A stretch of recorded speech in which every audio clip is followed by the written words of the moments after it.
On va voir maintenant un petit exemple.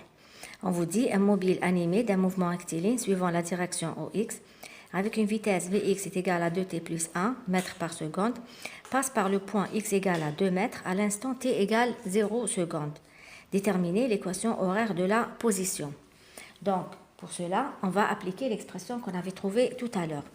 C'est x de t est égal à x de 0, l'instant initial, plus l'intégrale entre 0 et t, Vx de t dt, qui est égal à x de 0 étant égal à 2, plus l'intégrale entre 0 et t, Vx, Vx, je vais la remplacer par 2t plus 1. Donc, on va remplacer l'expression de v de x par 2t plus 1 dt. C'est donc égal à 2 plus. Donc, c'est l'intégrale. L'intégrale de 2t plus 1, c'est 2t au carré sur 2 plus t, que je vais prendre entre 0 et t. Donc là, j'ai 2 plus. Donc, on a l'expression, je vais la prendre. J'ai simplifié 2 avec 2, je la prends avec t, moins la même expression avec 0. Et je trouve donc 2 plus t au carré plus t. Cela veut dire que l'expression que je cherche, x de t, est égale à t au carré plus t plus 2. Bien sûr, mètres. Voilà. Donc maintenant, qu'est-ce qu'on va voir? On va voir, si vous voulez, l'interprétation graphiquement, de l'expression qu'on a vue tout à l'heure. Donc, qu'est-ce qu'on a vu? Donc, on a déjà trouvé x de tf égale x de ti plus l'intégrale entre ti et tf vx de t dt. Donc, cela veut dire que x de tf moins x de ti égale à l'intégrale entre ti et tf de vx de t dt. On cherche à savoir quelle est la définition ou l'interprétation graphique de ce terme-là. Donc, le terme, l'intégrale de Vx dt entre ti et tf, graphiquement, qu'est-ce qu'il représente?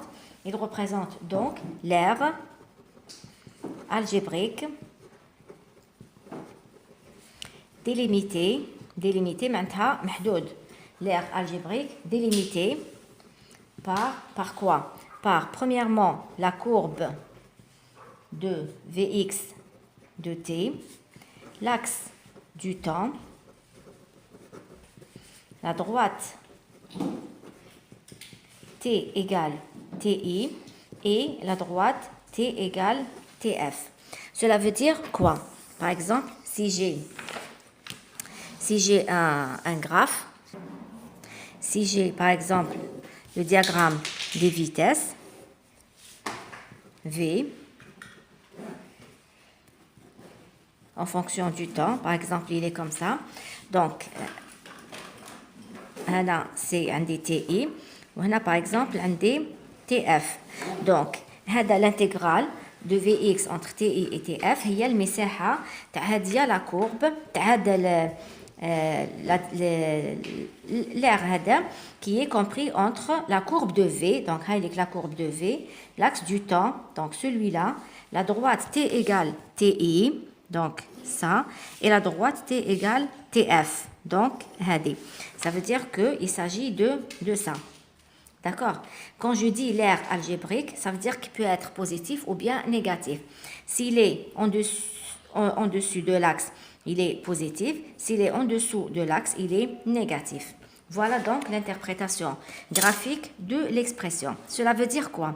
Cela veut dire que si on vous donne l'expression analytique de V, vous remplacez comme on a fait dans l'exemple là. Si on ne vous donne pas l'expression analytique, ça veut dire qu'on vous donne forcément le graphe. Si on vous donne le graphe, vous utilisez ça. Et on va prendre un petit exemple par la suite. Donc, on va passer maintenant à la relation, donc passage. Donc, on va faire de la même façon le passage de l'accélération à la vitesse. Donc, on sait que l'accélération et la vitesse sont reliées par l'expression ax de t qui est égale à dvx de t sur dt. Donc là aussi, on a pris le même exemple d'un mobile animé d'un mouvement rectiligne suivant l'axe OX. Donc, de la même façon, je vais essayer de tirer l'expression de Vx de t. Donc, d de Vx de t est égal à ax de t dt. Pour trouver Vx de t, là, j'ai la dérivée. Donc, je dois me débarrasser de la dérivée et ça, donc, en intégrant. Parce que l'intégrale, c'est la fonction inverse de la dérivée. Donc, là, comme on a dit pour la vitesse, je m'arrête et je me pose la question, qu'est-ce que je veux faire? Si je veux trouver donc une valeur pour une valeur de la vitesse, pour trouver une valeur de la vitesse à un instant donné, la même chose, donc je vais intégrer entre TI et TF. Donc l'intégrale de AX de T dt entre TI et TF. Donc l'intégrale va disparaître avec la dérivée. De la même façon, je vais trouver donc Vx de TF moins Vx de TI égale à l'intégrale de AX de T dt entre TI et TF. Et là, je peux trouver facilement Vx de TF qui est égal à Vx de TI plus l'intégrale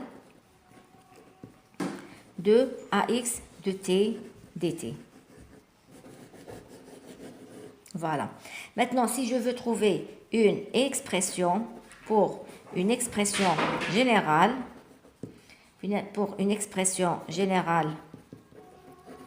de la vitesse, qu'est-ce que je fais? Je vais intégrer entre l'instant initial TI et un instant t quelconque. Donc, j'aurai d de Vx de t entre TI et t est égal à l'intégrale de TI et TF AX de t dt.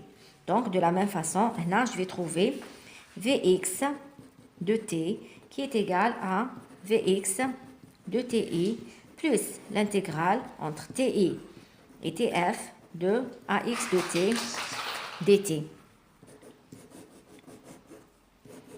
Voilà donc une expression générale de Vx de t.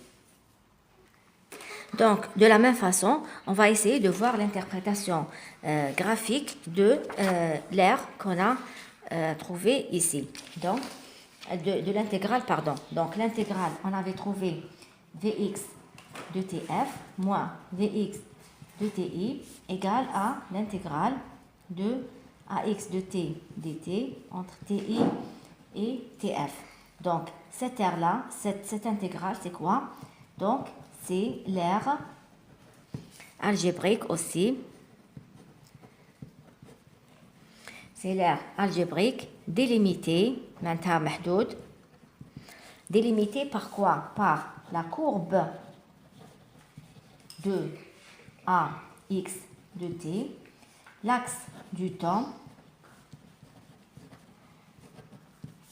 la droite t égale TI et la droite t égale TF. Voilà. On va prendre maintenant un petit exemple. Donc, on va prendre un petit exemple. On vous dit, à partir du diagramme de l'accélération, de ce diagramme-là, déterminer Vx de 2 et Vx de 6, sachant que Vx de 0 est égal à 1 mètre par seconde. Donc là, on ne vous donne pas l'expression de l'accélération, mais on vous donne le diagramme. Donc, alors, on va tout simplement appliquer la relation qu'on avait trouvée tout à l'heure. Donc, Vx de 2 est égal à Vx de 0 plus l'intégrale entre 0 et 2, puisqu'on me donne le point initial est 0, et je veux calculer la vitesse au point 2. Donc, 0, 2, AX de t dt. Donc, on a Vx de 0, c'est égal à 1, que je le remplace. Donc, maintenant, pour l'intégrale entre 0 et 2 AX de t dt, c'est quoi? C'est l'aire, puisqu'on me donne le graphe, je dois l'exploiter. Alors, c'est quoi?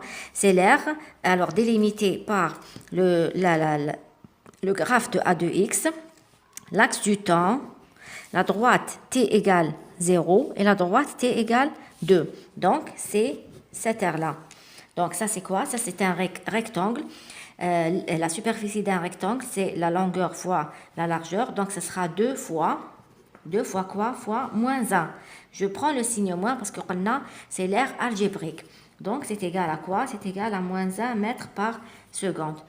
1, c'est le module de la vitesse et le moins, ça veut dire que le mobile se dirige en sens inverse du sens du mouvement. La même chose pour trouver donc Vx de 6 secondes. Alors, ça va être Vx de 2 plus l'intégrale entre 2 et 6 ax de t dt. Vx de 2 qui est égal à moins 1, on a trouvé égal à moins 1, plus l'intégrale entre 2 et 6. L'intégrale entre 2 et 6, c'est quoi? C'est donc l'aire délimitée par la courbe de A2x, donc celui-là, voilà, la courbe de l'accélération, l'axe du temps, l'axe du temps, la droite t égale ti, donc t égale 2, et la droite t égale tf. Donc, c'est clair que ça sera cette aire-là. Donc, ça aussi, c'est un rectangle. Donc, la superficie d'un rectangle, c'est la hauteur, la longueur fois la largeur. Donc, ce sera 6, 2, donc ça sera 4 fois 2, qui est donc égal à 8. 8 moins 1, ça fait 7 mètres par seconde. Voilà. Donc, c'est comme ça qu'on fait pour trouver la vitesse pour un point si on vous donne le diagramme des accélérations. On va voir maintenant l'approximation des grandeurs instantanées à l'aide des grandeurs moyennes. J'ai essayé de rappeler ici les expressions qu'on avait trouvées pour la vitesse moyenne et la vitesse instantanée. Qu'est-ce qu'on a dit? On avait dit que la vitesse moyenne est égale à M0, M1 sur delta t. Rappelez-vous ce qu'on a déjà fait dans la première vidéo. Alors ça, c'est égal à la variation du vecteur déplacement. M0, M1, c'est le vecteur déplacement. Donc delta de OM de t sur delta t. Et on a dit que la vitesse instantanée, c'est la limite de la vitesse moyenne lorsque delta t tend vers 0. Maintenant, l'intervalle تاعنا يكون صغير, la vitesse moyenne va être égale à la vitesse instantanée. Donc, l'approximation, qu'est-ce qu'elle dit? Donc, l'approximation تاعنا, elle dit que plus l'intervalle تاعنا, il est petit, plus l'intervalle du temps, il est petit, plus la vitesse moyenne est égale à la vitesse instantanée au milieu de l'intervalle. On va dire beaucoup plus dans les TP. Donc, la vitesse moyenne est égale à la vitesse instantanée au milieu de l'intervalle. Donc, d'habitude, qu'est-ce qu'on va faire? On va calculer la vitesse moyenne. Qu'est-ce qu'on a la vitesse moyenne dans un intervalle de temps assez petit, par exemple 0,01 seconde ou la 0,02.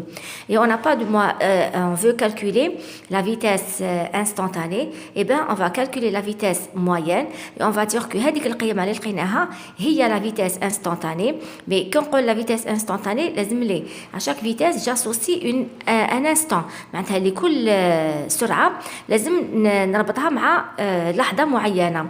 Donc, كي نقول la vitesse instantanée, donc je vais assimiler هذيك la vitesse moyenne, نقول هذه la valeur اللي لقيتها moyenne entre T1 et T2 هي نفسها la vitesse instantanée, mais à quel instant? Au milieu de l'intervalle. Au milieu de l'intervalle, نحسبوه par TI plus TF sur 2. D'accord? Par exemple, entre T3 et 6, la vitesse moyenne sera donc 3 plus 6 divisé par 2, c'est donc 9 sur 2, ça fait 4,5. Donc la vitesse entre 3 et 6, qui est la vitesse moyenne, je vais dire que la valeur est la vitesse instantanée à 4,5 secondes. Bon, attention, c'est un exemple que j'ai pris, c'est tout. Mais entre 3 et 6, c'est un intervalle très grand. L'approximation elle est valable pour des intervalles très petits. D'accord? Donc, et la même chose pour l'accélération. Donc, la même chose, l'accélération aussi, l'accélération qu'on avait définie comme étant delta V sur delta T, qui est égal à V final moins V initial. Donc, c'est quoi? c'est l'accélération moyenne. Et là, c'est l'accélération instantanée, qui est la limite de l'accélération moyenne lorsque l'intervalle de temps tend vers 0. Donc là aussi, l'accélération moyenne, elle est égale à l'accélération instantanée au milieu de l'intervalle. Donc là aussi, je vais dire si delta t est inférieur à epsilon, si delta t est inférieur à epsilon, là aussi, l'accélération moyenne est égale à l'accélération donc, l'accélération moyenne entre un instant TI et TF est égale à l'accélération instantanée, pour un T compris entre T1, TI et TF, le milieu de TI et TF. Voilà. Maintenant, on va voir les composantes intrinsèques du vecteur accélération A. Donc là, j'ai noté que le vecteur accélération est toujours dirigé vers la concavité de la trajectoire. Ça veut dire quoi? Ça veut dire que si j'ai une trajectoire comme ça, il est impossible de trouver un vecteur accélération comme ça. Jamais vous allez trouver un vecteur accélération comme ça, mais il est toujours dirigé vers la concavité de l'accélération. Donc, pour trouver les composantes intrinsèques, je m'attends à composantes intrinsèques, ça veut dire que ce sont des composantes qui sont liées à l'accélération, qui se déplacent avec l'accélération. Donc, si j'ai par exemple une trajectoire comme ça, une accélération qui est repérée par ça, je peux à tout moment donc décomposer le vecteur en une composante normale et une composante tangentielle. Donc, la normale ou la tangente. C'est quoi? C'est la composante tangente. C'est la tangente à la trajectoire. Donc, c'est la normale à la trajectoire. Donc, le vecteur V, je peux le décomposer en deux composantes. Donc, la composante qui est tangente, A de t, ou qui est dans la normale, A de n. D'accord? Donc, on va écrire A est égal à, bien sûr, A c'est la somme de A de t plus A de n. Donc, A de t ou A de n, huma les composantes intrinsèques de l'accélération. Donc, A de t et A de n, ce sont les composantes intrinsèques. Ce sont les composantes intrinsèques de l'accélération. Donc, le vecteur A de t, qu'est-ce qu'il fait? Il est lié, au changement du module de la vitesse,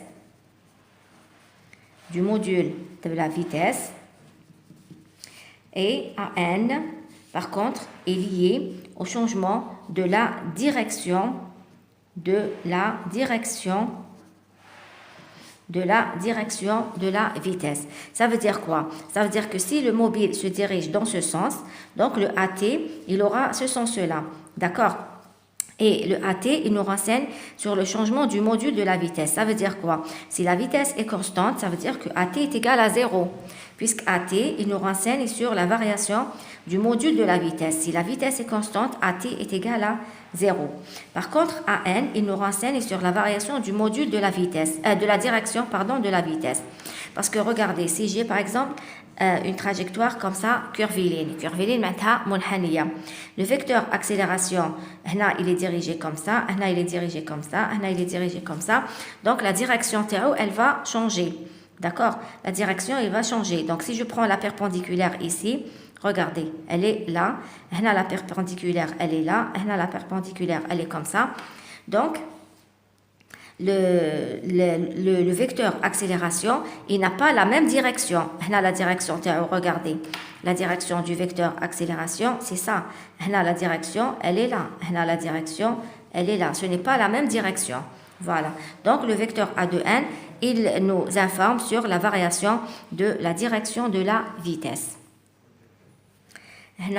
Pour donner les expressions de A de t et A de n, on va avoir les vecteurs quand on avait l'accélération, les composantes intrinsèques c'est A de x et AY.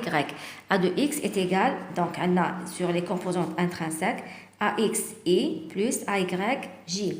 AX et AY, ce sont les composantes cartésienne de l'accélération dans le repère IJ. Là, ça sera les composantes là, ça sera AT et AN avec les vecteurs unitaires. Donc là, je vais écrire AT U de T plus AN U de N. Donc les vecteurs unitaires, ça sera U de T et U de N. Par exemple, je vais reprendre le dessin parce que pour ne pas charger avec le dessin. Donc là, par exemple, l'accélération. Donc je vais la décomposer en une composante tangentielle et une composante normale. Donc le sens du mouvement, par exemple, ou le sens du mouvement. Donc le vecteur U de N va être dirigé, c'est un vecteur unitaire de module égal à 1 et de direction et dans le sens du mouvement. Le U de T a le sens du mouvement et le U de N, il est vers l'intérieur. D'accord? Donc, là, je peux par exemple décomposer le vecteur TAE, accélération. Donc, c'est la composante A de T et ça, c'est la composante A de N. Voilà. Comme ça, je peux écrire A de T fois le module de A de T fois le vecteur unitaire UT plus le module de A de N fois le vecteur unitaire UN. On va voir maintenant quelques mouvements. On commence par le mouvement rectiligne uniforme. Donc, le mouvement rectiligne uniforme, par abréviation, dorénavant, je ne vais pas écrire mouvement rectiligne uniforme, mais je vais écrire MRU, mouvement rectiligne uniforme. Donc, si le mouvement, il est rectiligne, pourquoi? C'est parce que sa trajectoire est une droite. D'accord? Quand on dit un mouvement rectiligne, maintenant, la trajectoire est une droite. Quand je dis le mouvement est uniforme, ça veut dire que la vitesse, le vecteur vitesse est constant. Le vecteur vitesse est constant. Je n'ai pas dit la valeur de la vitesse, mais c'est le vecteur vitesse qui est constant. Et qu'est-ce que j'ai aussi? J'ai un vecteur accélération qui est comment? Puisque le vecteur vitesse est constant, l'accélération c'est la dérivée de la vitesse, donc l'accélération, le vecteur accélération est nul. Voilà. Et là, bien sûr, puisque la trajectoire est une droite, donc le mouvement se fait suivant une seule direction. Suivant une seule direction. Par exemple, OX. Par exemple, on va prendre la direction OX. Par exemple, la direction OX. Donc, la vitesse V, on peut ne pas l'appeler V, on peut l'appeler VX parce qu'elle dépend de X. Elle dépend uniquement de X parce que la trajectoire elle est sur l'axe des X. Comme on peut l'appeler V0 par exemple pour dire que c'est une constante. Donc, je sais que la vitesse or, la vitesse V, qui est une constante là, c'est égal à quoi? C'est égal à dx de t sur dt. La position varie en fonction du temps. La vitesse, c'est la dérivée de x par rapport au temps. Donc, à partir de là, je peux écrire dx de t qui est égal à v0 ou la v qui m'appelle dt. Donc, pour trouver l'équation horaire du mouvement, pour trouver x de t, qu'est-ce que je fais? Je dois me débarrasser de la dérivée. Et pour cela, je dois intégrer. Donc, intégrer pour trouver donc une expression générale de x de t, je vais intégrer entre 0 et t, ou là, entre ti par exemple, et entre ti et t. D'accord? Donc, qu'est-ce que je vais trouver? La dérivée, l'intégrale, parce que ce sont des fonctions inverses. Il y a x de t moins x de ti, x de t moins x de ti, est égal à V0, c'est une constante, donc nous allons l'intégrale. Il y a les V0, l'intégrale de t entre t moins ti, c'est t moins ti. Voilà. Donc j'aurai à la fin x de t est égal à x de ti plus V0 t moins ti. Voilà. Voilà donc l'expression de l'équation horaire du mouvement dans un mouvement rectiligne uniforme. Si bien sûr TI égale à 0, si TI égale à 0, ce que vous avez l'habitude de voir, on trouve directement x de t est égal à V0t plus x de 0. Voilà.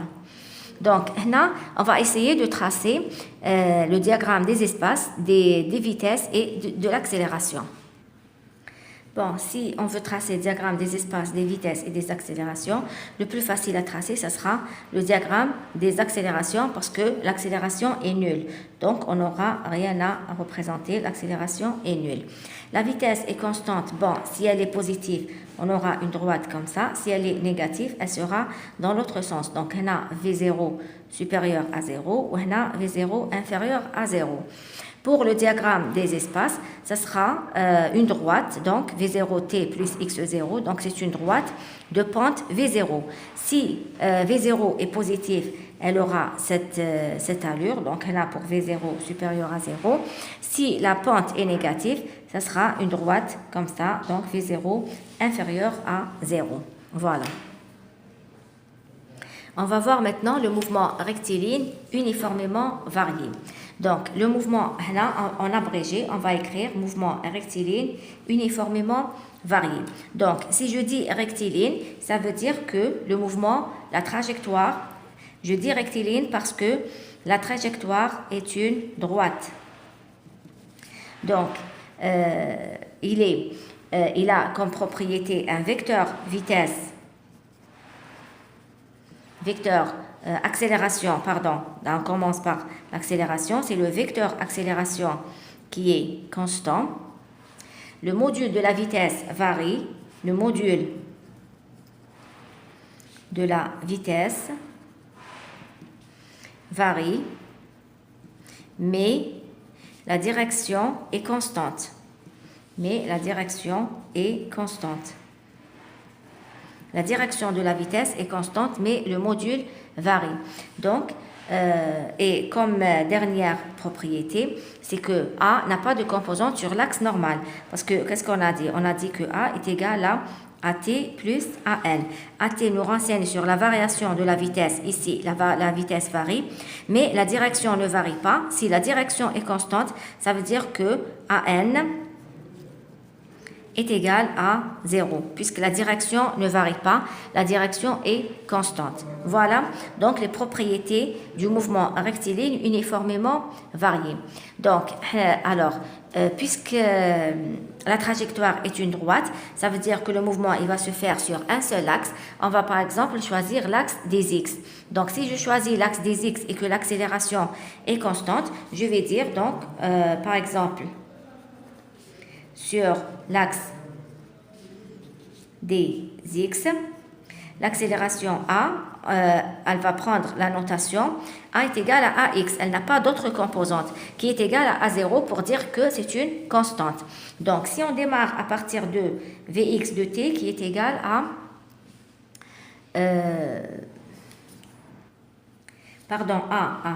AX de t est égal à d de Vx de t sur dt. Donc, d de Vx de t est égal à AX de t dt. Là, je vais écrire A0 dt. Le A ne dépend pas du temps, c'est une constante. Donc, AX de t, je peux l'écrire A0.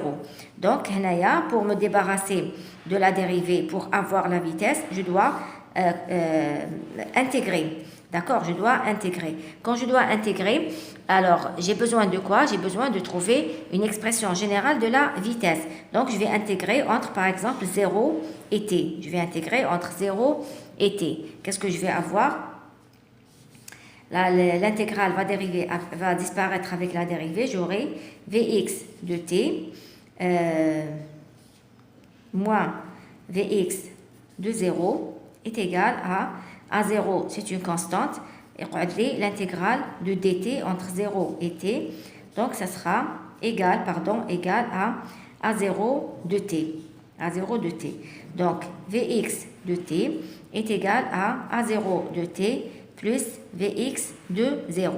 Ou bien, d'une manière générale, si j'intègre entre ti et t, d de Vx de t, qui est égal à l'intégrale entre ti et t de A0 dt, ça sera donc Vx de t moins Vx de ti égale à A0 t moins ti.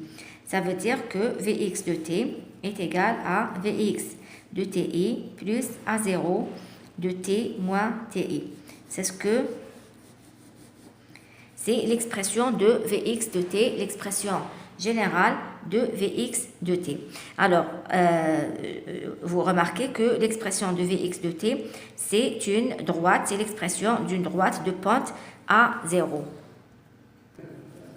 Pour le déplacement, pour trouver l'équation horaire du mouvement suivant x, on va démarrer à partir de l'expression de la vitesse. Je sais que la vitesse est égale à dx de t sur dt. Donc, d de x de t est égal à vx de t dt. Pour trouver le x, je dois intégrer. Donc, je dois intégrer entre 0 et t pour commencer, pour simplifier. Donc, là, j'aurai x de t moins x de 0 qui est égal à l'intégrale de Vx de t. Vx de t, là, je dois la remplacer par son expression. C'est A0 de t plus Vx de 0 dt entre 0 et t. Donc, ça, c'est quoi? C'est x de t, ce sera égal à x de 0 plus A0, c'est une constante. Donc, on va faire l'intégrale. Il y a l'intégrale entre 0 et t de t. C'est quoi? C'est t au carré sur 2 plus Vx de 0 t entre 0 et t. Donc, ça, c'est quoi? C'est x de 0 plus t au carré. Bien sûr, le A0, je l'ai oublié. On a A0. A0. On a A0. Donc, A0 t au carré sur 2 plus Vx de 0 t. Si j'arrange l'expression Hadi, je vais trouver x de t est égal à 1 demi de A0 t au carré plus Vx de 0 t plus x de 0. Hadi l'expression que vous avez l'habitude d'utiliser en terminale sans savoir l'origine. Donc, c'est l'expression x de t. De la même façon, je vais essayer de représenter le diagramme des espaces, des vitesses et de l'accélération. Donc, le plus facile à représenter, ce sera le diagramme des accélérations, puisqu'on a dit que l'accélération est constante et elle est égale à 0. Donc, le plus facile à représenter, ce sera le diagramme de l'accélération. Donc, si A0 est positif et bien sûr, il sera dans l'autre côté si A0 est négatif. Je vais prolonger par exemple l'axe et je vais avoir un A0 négatif, si A0 est négatif. Par la suite, qu'est-ce que je vais représenter? Le diagramme des vitesses. Le diagramme des vitesses, alors V est égal à Vx de Ti plus A0 de T moins Ti. Alors, si Ti est égal à 0, ça sera Vx de 0 plus A0 de T. C'est quoi? C'est l'équation d'une droite. La pente c'est A0. Le point de lorsque T égale à 0, V est égal à V0. Donc, si V0, il est quelque part là, bien sûr, alors si la pente est positive, on aura ce genre de droite. Donc, on a pour un AX ou la A0 supérieur à 0. Si la pente est négative, on aura une droite comme ça pour un A0 négatif. Et pour le diagramme des espaces, x de t est égal à 1 demi de A0 t au carré. Hadi, c'est quoi? Hadi, c'est l'équation d'une parabole. Pour la tracer, il faut se référer au coefficient de t au carré. Donc, si le coefficient est égal, si le coefficient Hadaya A0, il est positif, on aura une droite comme ça. Donc, Hada pour un A0 positif. Si le coefficient est négatif, on aura une droite comme ça, A0 inférieur à 0. Là, je voulais juste attirer votre attention. Quand vous commencez la courbe, quand vous commencez la courbe TACOM, il faut essayer c'est-à-dire de tracer une courbe hacta, parce que quand je trace une courbe comme ça, la courbe a la tangente. عندها une tangente. La pente de la tangente هذه هذا الفا تونجونت الفا هو لا فيتيس الابتدائيه السرعه الابتدائيه اللي راهي لهنايا. باغ كونطخ سي جو كومونس لا فيتيس تاعي باغ اكزومبل نبداها هكا دون مانيير parallèle à l'axe des x نبداها هكذا باغ اكزومبل. Si par exemple si je commence la vitesse تاعي comme ça نبداها هكذا par exemple وبعد ندير هكذا هنا ça veut dire quoi ça veut dire que le point هدايا la tangente هي هذه la pente تاعها est égale à l'infini معناتها ما عندهاش vitesse initiale, d'accord. Donc il faut faire attention à ce petit détail.